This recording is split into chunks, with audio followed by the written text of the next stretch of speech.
Etika dalam berlingkungan adalah hal yang sangat ditekankan dalam Kristen. Dunia ini adalah milik Allah. Tuhanlah yang mempunyai bumi serta segala isinya. Mazmur 24 ayat 1. Allah menjadikan bumi dan Dia memilikinya. Allah adalah pemilik taman dan manusia adalah penjaganya. Tuhan berkata kepada Ayub, "Apa yang ada di seluruh kolong langit adalah kepunyaanku." Ayub 41 ayat 2. Allah yang mempunyai seluruh tanah, pohon, binatang, dan tambang. Allah mengatakan, "Sebab punyakulah segala binatang hutan dan segala isinya." Mazmur 50 ayat 10 sampai 12. Allah yang mempunyai lingkungan, manusia hanya menempatinya. Karena itu, kepemilikan Allah merupakan dasar dari kepelayanan kita. Maka dari itu, tugas kita adalah menjaga dan merawat lingkungan.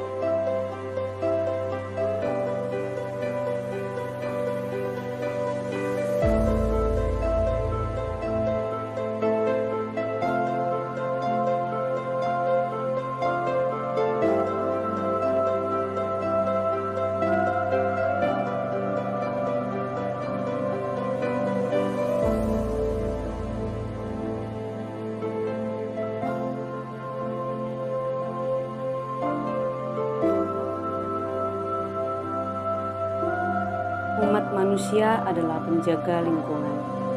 Allah adalah pencipta dan pemilik bumi, tetapi manusia adalah pemeliharanya. Pada waktu Allah menciptakan manusia dalam gambarnya, Dia memerintahkan mereka, "Beranak cuculah dan bertambah banyak, penuhilah bumi dan taklukkan itu. Berkuasalah atas ikan-ikan di laut dan burung-burung di udara, dan segala binatang yang merayap di bumi." Kejadian 1 ayat 28. Juga Allah mengambil manusia itu dan menempatkannya dalam Taman Eden untuk mengusahakan dan memelihara taman itu.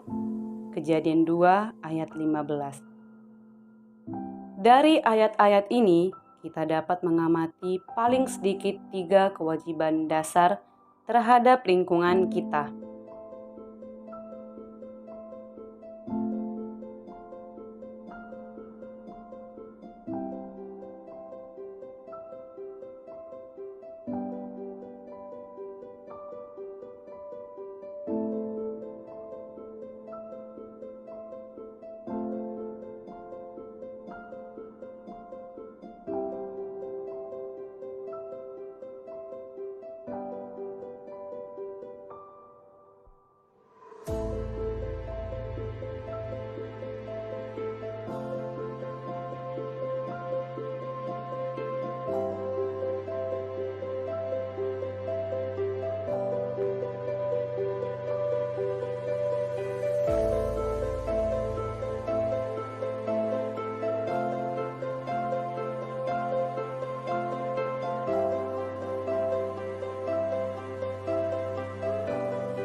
Hukum tentang kepengurusan yang baik.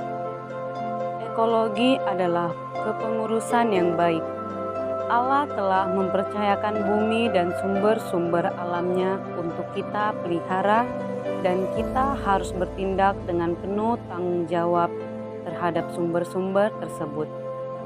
Namun manusia mudah sekali jatuh ke dalam dosa dan tidak menaati peraturan-peraturan yang ada, dan melanggar firman Tuhan, seperti contohnya dalam etika berlingkungan.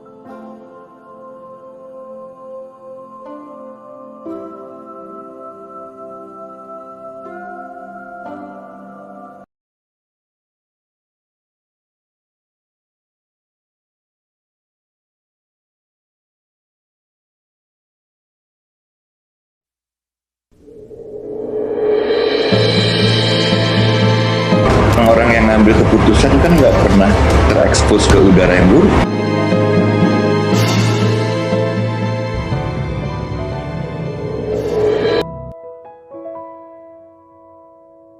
Indonesia.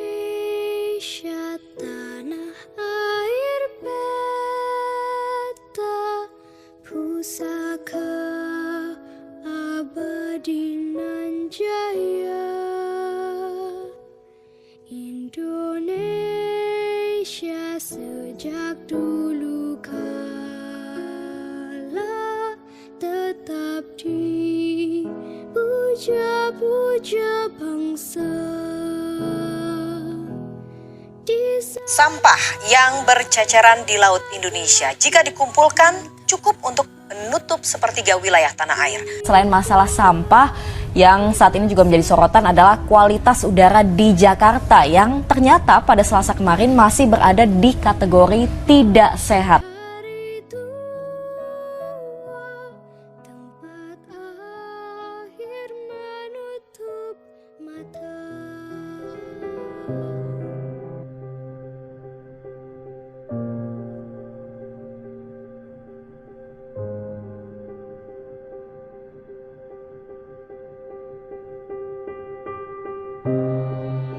Adalah sejumlah data terkait sampah plastik yang ada di Indonesia. Indonesia sebagai negara kedua penghasil sampah plastik terbesar di dunia setelah Tiongkok. Tidak hanya berakhir di tempat pembuangan sampah, jutaan ton sampah plastik juga dibuang ke laut setiap tahunnya di Indonesia. Partikel yang berasal dari sampah plastik adalah ancaman nyata bagi kesehatan laut Indonesia. Sampah plastik menjadi masalah yang tak kunjung usai di berbagai negara dunia, tak terkecuali di Indonesia. Setiap harinya Indonesia rata-rata menghasilkan sampah 175.000 ton. Artinya tiap orang menghasilkan 0,7 kg sampah per harinya.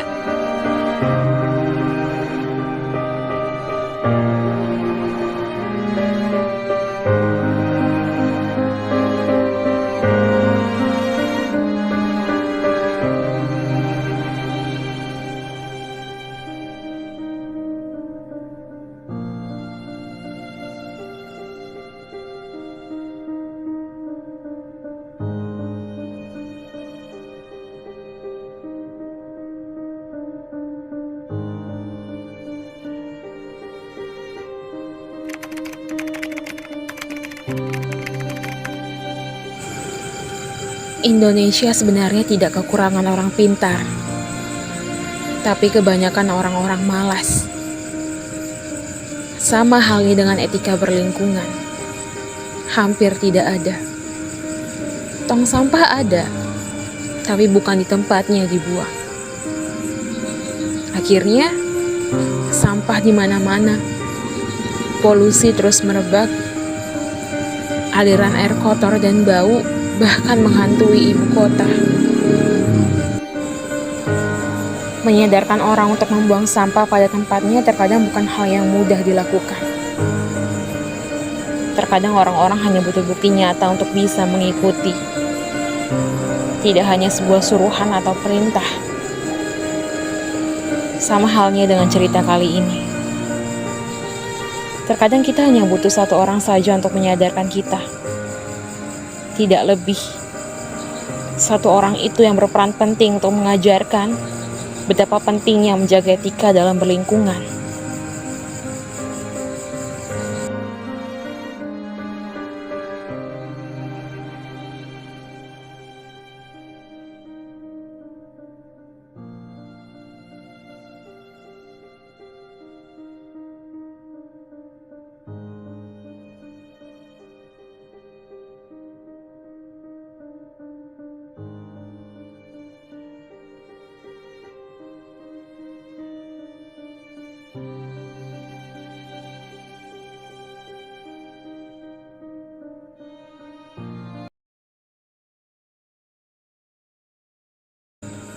Siang itu saat istirahat kuliah, sekumpulan remaja mengobrol bersama-sama sambil minum.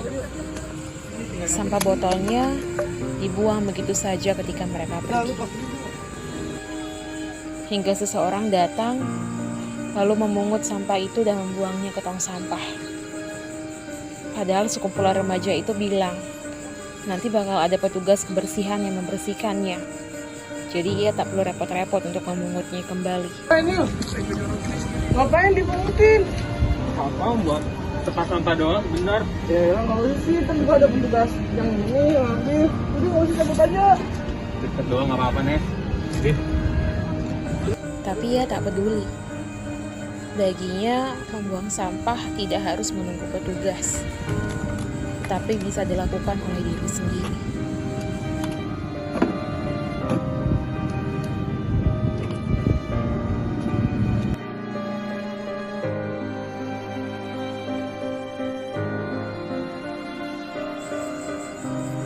Kembali lagi, ia mencoba memperingati salah satu dari remaja itu yang bernama Yohanes untuk membuang puntung rokok yang dibuangnya sembarangan.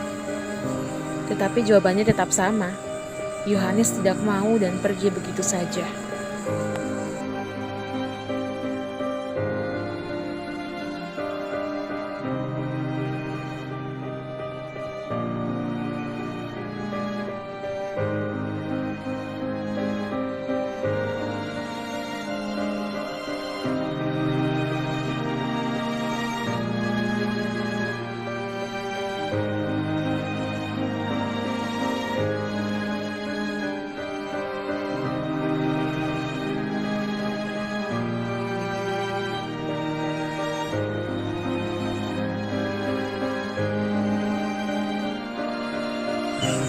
Tapi terkadang, manusia juga butuh teguran yang keras untuk lebih bisa menaati aturan.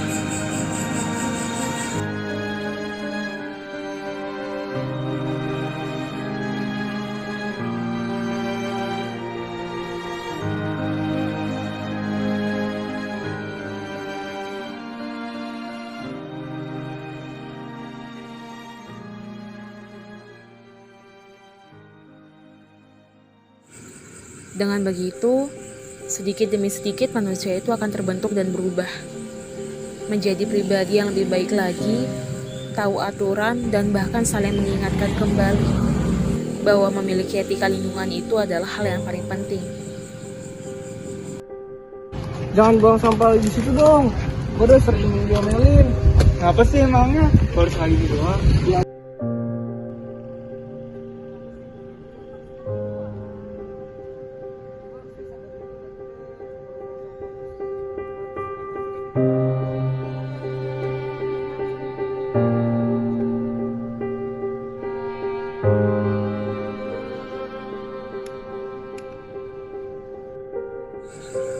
Hingga kebaikan demi kebaikan tersebar. Teman-temannya juga mulai berubah dan mengerti betapa pentingnya etika berlingkungan.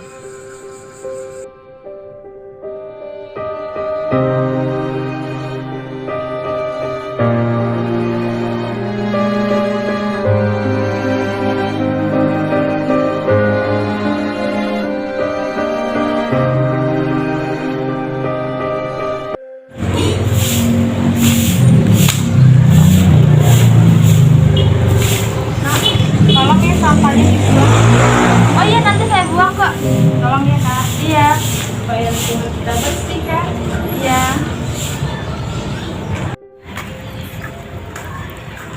Kak. Iya. Tolong ya. Tadi katanya mau dibuang. Iya iya iya. Itu tong sampah tuh dekat.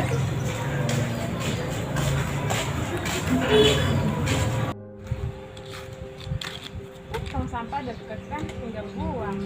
Iya, makasih ya. Habis ini kita tutup kali ya kak.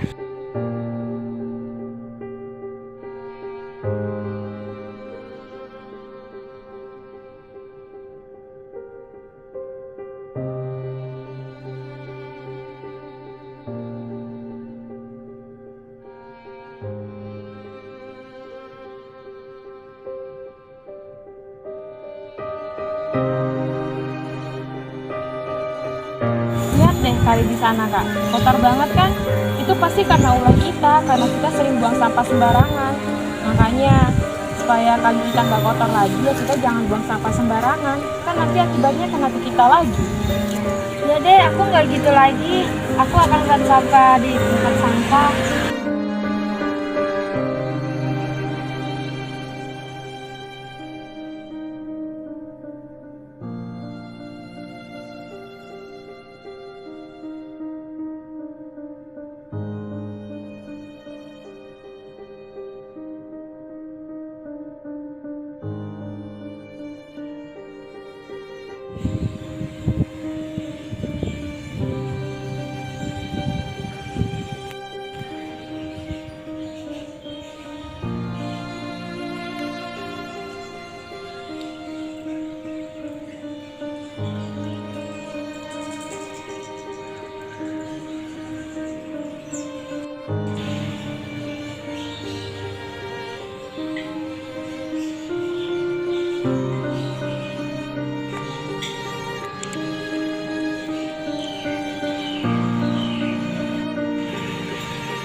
mengajarkan dan mencontohkan hal-hal baik adalah kunci utama dalam sebuah perubahan. Dengan begitu, lingkungan kita akan kembali sehat, perlahan mulai menunjukkan kemegahannya, dan membuktikan bahwa tanpa sampah, polusi, dan pencemaran lainnya, lingkungan kita bisa bersih. Etika berlingkungan juga haruslah dimulai dari kecil, disebarkan dan diajarkan kepada orang banyak. Tuhan Yesus mengajarkan kepada kita dan kepada setiap umatnya untuk senantiasa menghargai dan merawat apa yang sudah Ia berikan, termasuk semua isi bumi yang Tuhan ciptakan.